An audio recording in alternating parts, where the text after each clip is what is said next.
La Bible dit, il n'y a rien qui soit étonnant de la part de Dieu.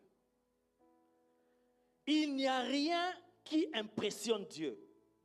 Dans Jérémie, il est dit, y a-t-il quelque chose d'étonnant de la part de notre Dieu? Il n'y en a pas.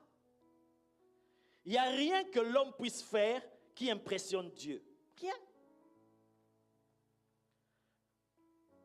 Même une offrande que tu peux donner à Dieu, de l'argent que tu peux donner à Dieu, ça ne va pas impressionner Dieu.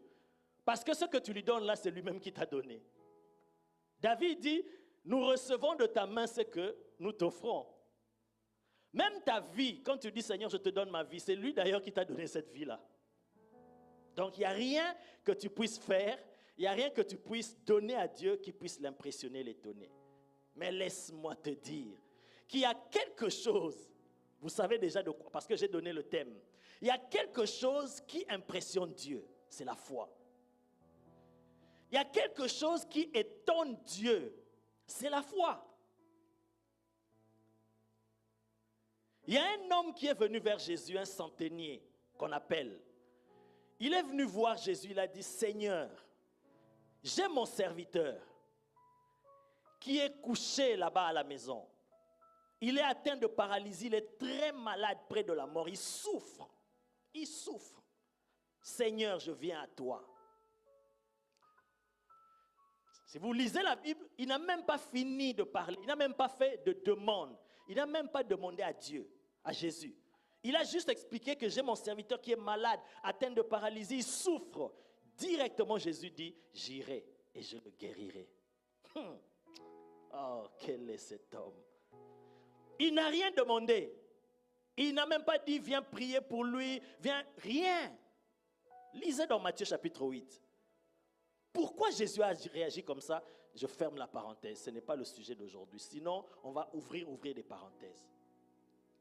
Il dit, j'irai, je le guérirai. L'homme, il dit, non, non, non, Seigneur, je ne suis pas digne que tu entres dans ma maison. Je ne suis pas digne. Mais dis seulement un mot.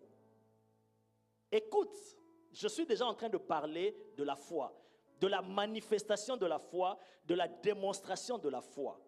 Comme ça te permettra de saisir les choses que Dieu a préparées pour toi. Comment les saisir? Comment les attraper? Parce que la foi, ce n'est pas seulement le blabla. La foi, ce n'est pas seulement les paroles, j'ai la foi, j'ai la foi, j'ai la foi. La foi, vous allez comprendre que c'est tout un ensemble, c'est une combinaison des actes, des paroles, des gestes, des attitudes, des choses qu'il faut manifester. Et on peut la voir, on peut la toucher, on peut la palper. Et vous allez comprendre pourquoi souvent nous ne recevons pas aussi de Dieu. Toi-même, tu vas parler à ton cœur. Et tu vas te dire si tu as la foi, si tu n'as pas la foi, si tu as besoin de la foi, tu as besoin encore de dire comme les apôtres, augmente-nous la foi. Il dit, dis seulement un mot et mon serviteur sera guéri. Car moi, qui suis soumis à des supérieurs, j'ai des soldats. Je dis à l'un, va et il va. À l'autre, viens et il vient. À mon serviteur, fais cela, il fait. La Bible dit, je ne rajoute rien, je ne fais aucun commentaire. La Bible dit, Jésus fut dans l'étonnement. Jésus fut dans l'étonnement. Il n'y a rien qui étonne Dieu. Il n'y a rien qui impressionne Dieu. Mais Jésus ayant entendu ces paroles, la Bible dit, il fut dans l'étonnement.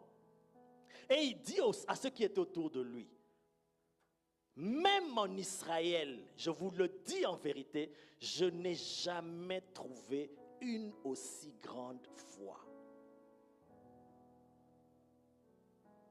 Ce que cet homme a dit,